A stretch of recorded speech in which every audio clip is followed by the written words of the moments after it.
Hi there, I'm Juliana Carroll, and this is my sister and partner in Coffee and Tech, Lisa Jackson. Together, we are your hosts here at the Coffee Tech Talk Show, exploring anything and everything to do with work orchestration and automation. Good afternoon, everyone. My name is Lee Jackson, and I'm here with my sister, Juliana Carroll. Welcome back to another episode of Coffee Tech Talk. I've got my coffee. How about you guys? Got a cup right here. Way to go. So I just have to remind everyone to please subscribe to our YouTube channel, which is Coffee Tech Talk, and across all of our social media sites at Facebook, LinkedIn, Instagram, and Twitter at Coffee Tech Talk. So with that said, we are ready for another episode. And today we have a very special guest by the name of Wes Anderson. He is a data extraordinaire. This gentleman has a wealth of experience and knowledge in the data technology, and we're very excited to talk to you. Welcome to Coffee Tech Talk, Wes. Thank you. I appreciate the opportunity. And Juliana, how's your day today? Pretty good. So we're very excited to have Wes today. And Wes, why don't you start by telling us all about you? How, what do you do? What kind of work do you do? And how did you and Juliana get to know each other, or how did you guys meet? Right. Sure. All right. How much time do I get? That last one. Be careful. I'm just kidding. All right. Well, I first off appreciate the opportunity to chat in this forum. I've got a lot of different variety of roles in my background. The first is a military background. So when I graduated high school, I spent the first 11 years out of high school in the U.S. Air Force. And I was fortunate enough in that experience to also get a foundation in technology. As part of my exit strategy for the Air Force, I knew I wanted to stay in technology, and so made the decision to move into the business world. 2001 timeframe, I started working at a small .com, which today would have been called a fintech, but back then it was during the .com days, and had a great experience there in data warehousing, database operations, managing the data flow from our transactional systems into the reporting side of the house.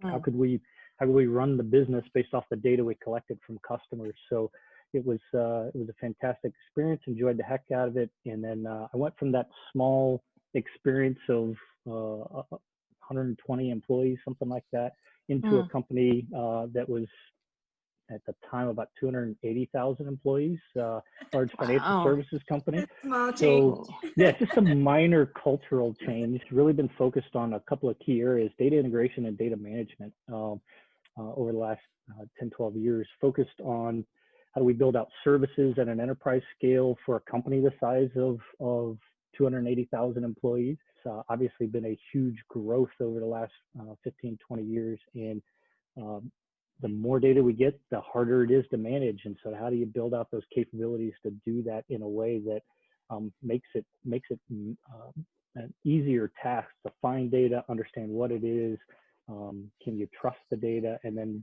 go and build some insights on top of that. Funny that you said that right about data. I watched a documentary. It's called Social Dilemma. And I don't know if you've ever seen that. And, I did see that. Okay, so it's basically about data and AI, right? And how you manage it, and how it actually, the algorithms figure you out and things like that. And it worried me a little bit. I'm curious, for someone who is, deeply into the data world, how do you feel about that? What they're saying? I can understand the discomfort in just how much data we can collect on an individual today. If you look historically at the data volume growth, so much of it has been created in the last few years, and it's really around the expansion of our storage capabilities, but also the processing is kept up with that. So now I can store a lot of information about Juliana, and then I can go and process that and do something with it, which you couldn't do it to the scale that we do it today, and do it at the personal level that we can do it today. We might have been able to process large volumes 10 years ago, 15 years ago, but I couldn't process it for Juliana differently than I could you, right? It's that personalization that starts getting things a little creepy sometimes. But yeah, it was definitely an interesting documentary for sure. Thank goodness. Yeah. Back then, I'm not quite sure I want anything to be stored from those days. Yeah, nowadays you really have to be careful, because they basically have every single data about you, right? About us. Yeah. It's stored somewhere under the ocean. You know, there's like all kinds of computers that are out there now. And I learned a lot from watching. As a regular person, you kind of know about that, but you don't realize how, I guess, how deep of a data information that they have about you. A combination of that and what their intent is with using that data, right? You could use a lot of the information that you can gather on people for positive reasons, and the more data you have, the more positive things you could do with it. But it does bring the opportunity to also do things that may not be positive for you. It's more positive for that company. And so that's probably the biggest takeaway I had about it, was thinking about that intent of how they want to use the data. So in regards to data management, you know, the practice of data management, how it's evolving into the cloud era, what does that mean exactly? And where is this cloud? where is the cloud? Yeah, well, it's a good question. I've done some research on this very recently for some of the conversations I'm having with my current job role, where we're looking at moving data to the cloud and trying to understand what the ramifications are, what are the risks, how do we want to manage that differently. But if you think about it, the cloud is really just the next evolution of us storing data. Typically we stored it in paper log files at financial services companies. And as that's grown into the digital age, we store it in large mainframe systems. We store it in relational databases that allow us to store more and more of it. But the next evolution is storing that in infrastructure that somebody else can manage. And we're really moving into an era where it's an unlimited storage capacity. 20 years ago, it was, how do we store it in such a way that we can minimize the footprint because it's expensive to store it? And now we've got this unlimited storage where, although it still may cost, it doesn't cost nearly as much as it used to. And so as we move into the cloud, it's becoming less about the storage costs and more about what we can do with it. But there's multiple cloud service providers out there, Google, Microsoft, AWS, obviously being the big players, and each of them have their cloud is nothing more than a data center that they manage, or a series of data centers in different geographic. Can I add to that a little bit? Yeah. So data, if you want data storage now, what you want to think about is, instead of you having to buy your own house that has to have all the connections all the way to the power and grid, is stored in something like a condo. Right, where the building owners take care of the power and the cooling and the AC main systems and so on, and then you buy a space. But what that means is that you can buy more and more spaces, and then also the cloud provider that owns the building can build more and more buildings wherever they want to, and then you can connect them all together. So that is a great analogy, and one I've used multiple times. It's the whole the cloud service providers are the landlords. They're buying the building, and companies are leasing an apartment or a condo and become the tenant. So it's definitely a great analogy to relate to. Right. So how safe is that? Well, it's as safe as your landowner. Number one, that's a very there's multiple layers of safetiness, right? I mean, if you think about it, right, you wouldn't buy a house that's in a flood zone.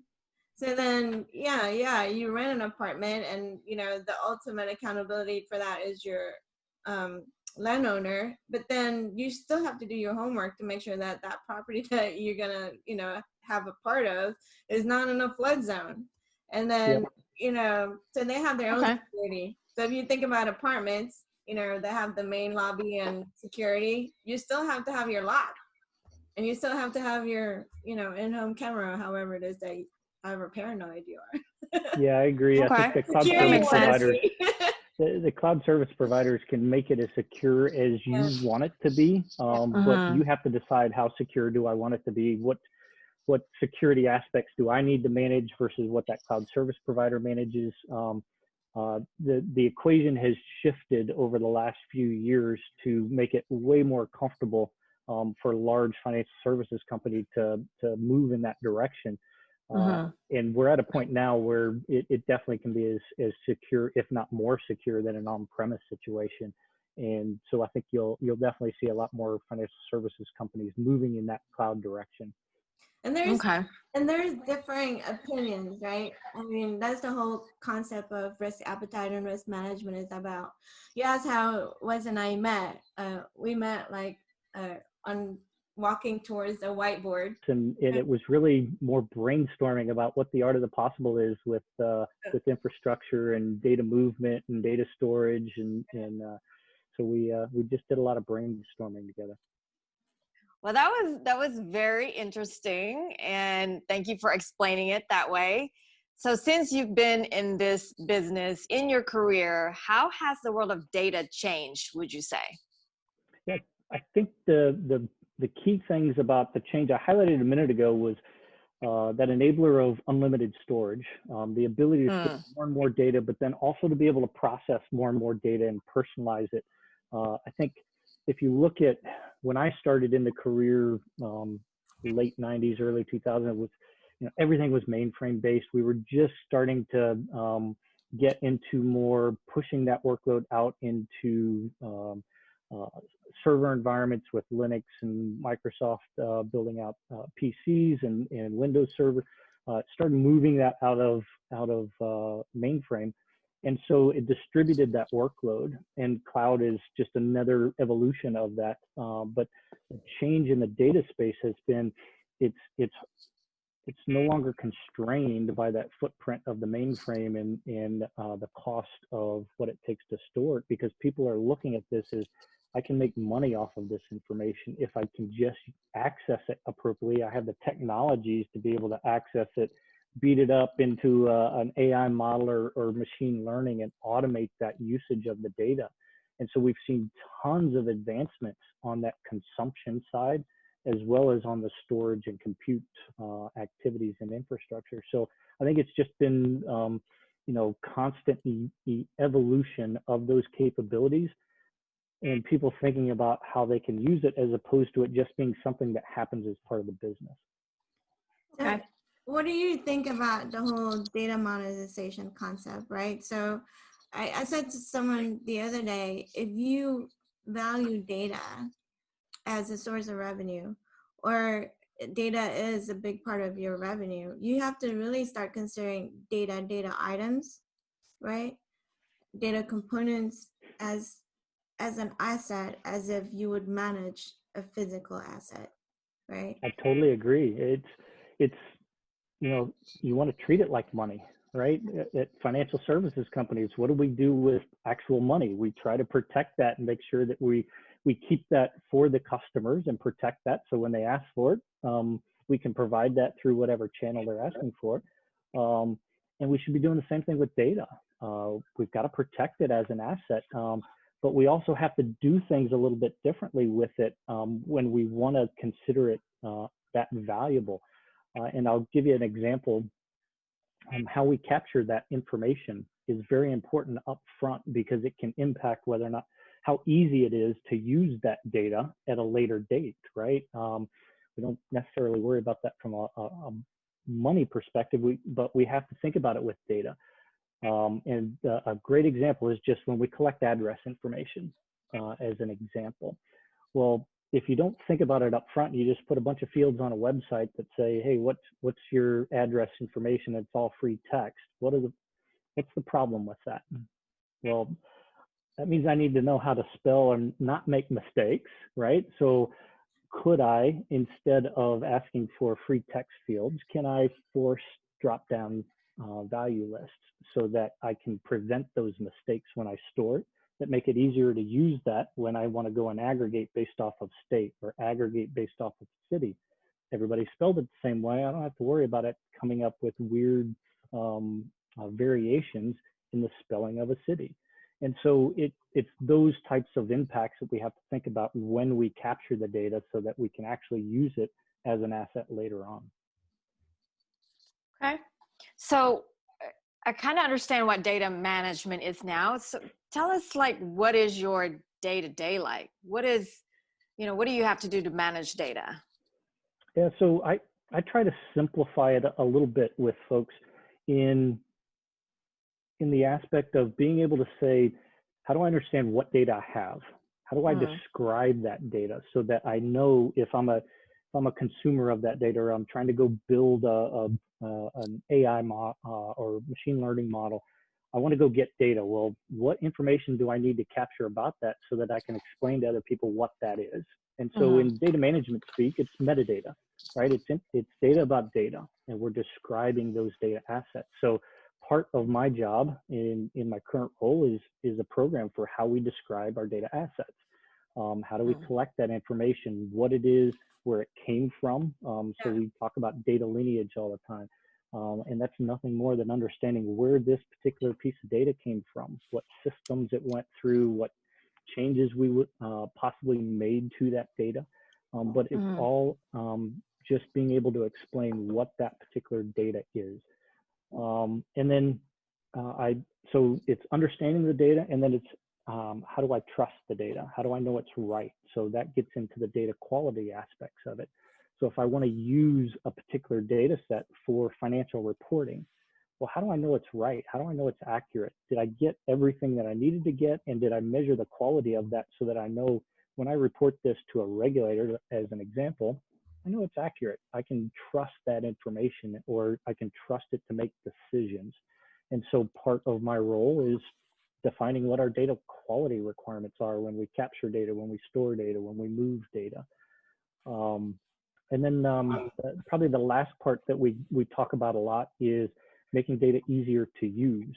So we think about reference data and having common ways that we define data. So I used the example earlier about city and state is a great example of storing data in a way that instead of asking for free text information, we have common values as reference data to be able to link to, so that it's easy to integrate that data with other data sets from other data sources. And so just being able to make data easier to use is one of the key tenets of data management. There's lots of other components. Those are the main ones that I focus on. There's also a component of at least at the company I work at, around understanding that data so that we know what our legal obligations are for storing that information. How long do I need to keep it? And then when should I get rid of it? And as privacy laws have continued to evolve in different jurisdictions, we want to make sure we understand what our data is, where it's at, so that if there's a law that says, well, you can't keep that data for longer than 3 years because it's personal information and that person is no longer a customer of yours, we got to know where that data is to get rid of it. So those are the types of challenges we deal with and how I describe what part of my job is today. Okay. So we every day make decisions about data, using data. We make decisions using data, right? How do you decide whether to walk out of the house with an umbrella or without an umbrella? I look at my app about the weather. Where does that data come from? How do you know which one you would trust versus the other? You want to think about it, like, where do they get that data? And they tell you that it's going to rain at 3 o'clock in Las Vegas. Do you trust it or you not trust it? Do you trust the app that have people that's telling you what the weather is like outside because they're outside, or you trust the one that, use the radar and the statistics, right? So So if they're telling me it's raining in Las Vegas in an hour, then I'm probably not going to trust it.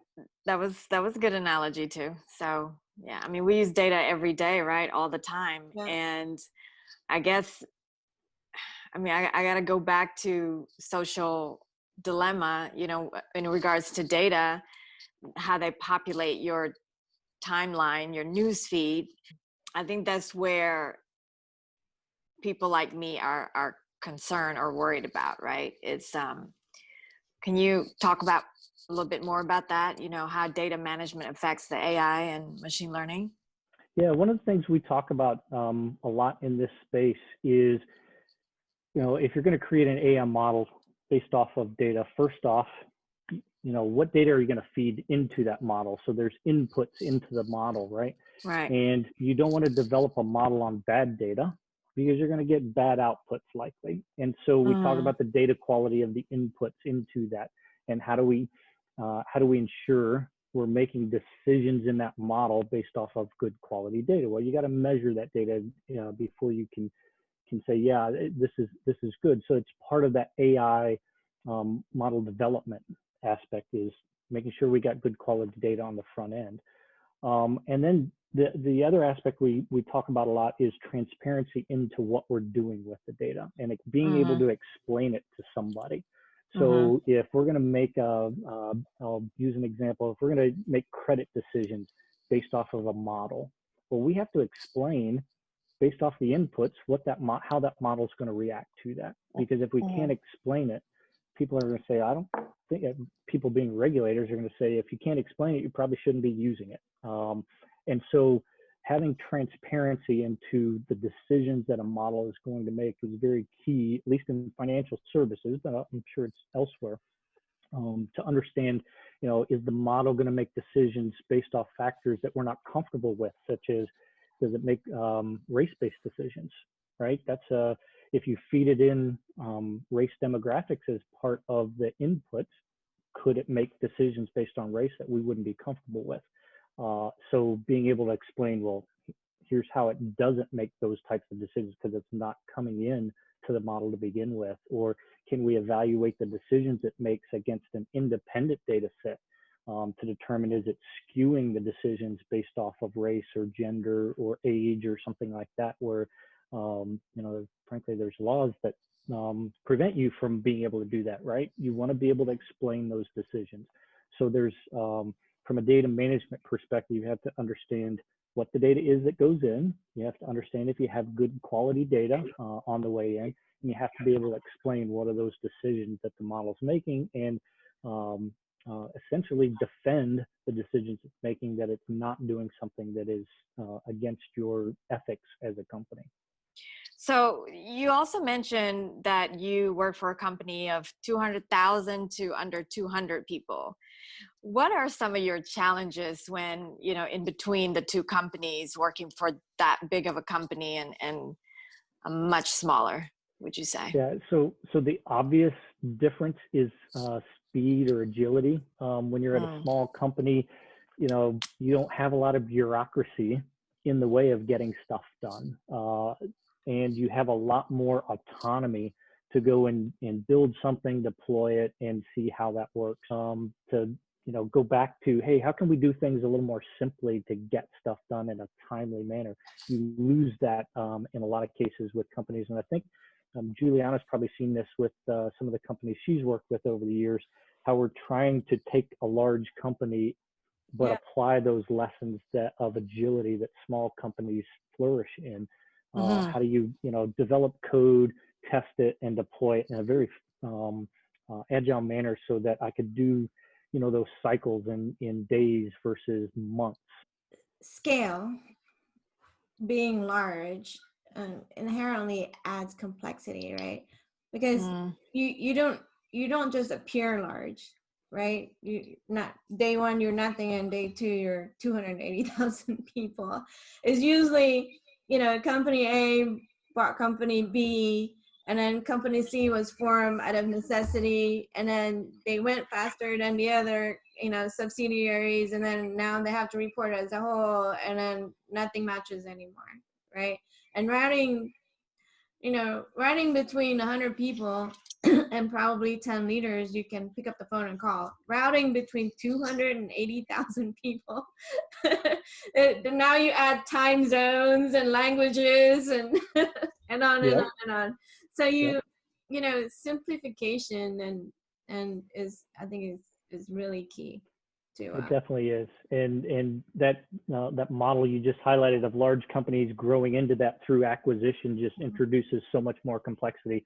If you don't, really merge those from a technology standpoint, then you've got a lot of brittleness in the interfaces between systems that you have to deal with, and so. That was a big culture shock for me, moving from a small company to a large company, was just that dealing with that complexity. I'm going to ask you we have time for one more question. This is a big question. So for your department, if your boss came to you and said, hey, I have in technology, I'm going to say $2 million for your department, what would you spend that on? Is it innovation, improvement? What would you do with that budget? Automation and scalability. And so I think the thing we constantly think about is, how do we scale this out to a large company? We talked about some of those challenges earlier, but we do a lot of things still very manual today. So I look for opportunities. Hey, these Excel spreadsheets that we pass back and forth to each other to be able to inventory our data or measure the data quality and aggregate from a reporting standpoint what our data quality results are. How do I automate that? How do I make that easier for us to automate so that we can scale it out? And we talked about data quality earlier, but one of the things we have to do is figure out, how do I make that less expensive? How do I automate it so I can do it on more and more data that we generate or store every day or try to use? And historically, that's a very expensive practice. I got to find a bunch of data quality rules. I got to move the data out of a source system somewhere else to then go measure the data quality. And then when I figure out where the problems are, then go try to fix them. Well, how can I do that across hundreds of thousands of columns or millions of columns of data as opposed to maybe 1,000? And the only way you can do that is to automate that, to standardize the way we do it and automate it, sample the data, and do that in an automated fashion that allows us to say, hey, let's do it across a much wider data set. And then where we see those problems, then we go and jump into maybe a deeper data quality analysis, determine what the problems might be. But I would spend money on how we automate it. Wes and I are actually going to do a series on data and data lifecycle management. Stay tuned. Absolutely. So there it is. Straight from Jay's mouth, there's going to be a data series coming up. You guys have to stay tuned and we'll tell you more about it. And Wes, if anyone wanted to get in touch with you, do they get in touch with you through LinkedIn, or is there an email you would like to give, or is that the best way? LinkedIn is probably the best way. I think just do a search for Wes Anderson and financial services or banking, and get away from the movie director Wes Anderson and just come to the one that works in the bank. Okay. And thank you guys for listening in today. Again, don't forget to follow us on all of our social media sites at Coffee Tech Talk. That's on Facebook, Twitter, Instagram, and our YouTube channel, which is Coffee Tech Talk Show.